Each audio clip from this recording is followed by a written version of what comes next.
Hi, this is Gail Purith, and today I want to share a devotion with you called Don't Go on Fear Finding Missions.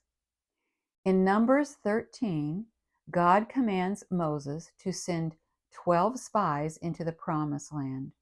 Now, they're to go into the promised land to check on several things, and Moses tells them what those things are: the strength and the number of people, the quality of the soil and the crops it produces, and how the towns are protected.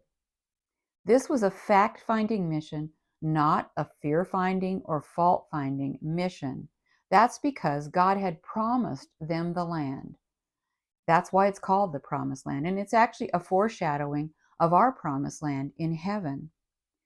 Unfortunately, the faithless, fearful majority, 10 of the 12 spies, came back and told the people that we could not conquer the land. Compared to the people in the land, they said, we're just like grasshoppers. Well, they cried and they complained, and the majority ruled, and God chose not to let them have the promised land until the next generation. They had to wander in the wilderness and lose the blessings that God had for them. It's easy to go along with the faithless majority, and many in Christianity are doing that. Instead of speaking God's truth boldly, knowing that it is He who has said these things, they're caving into culture.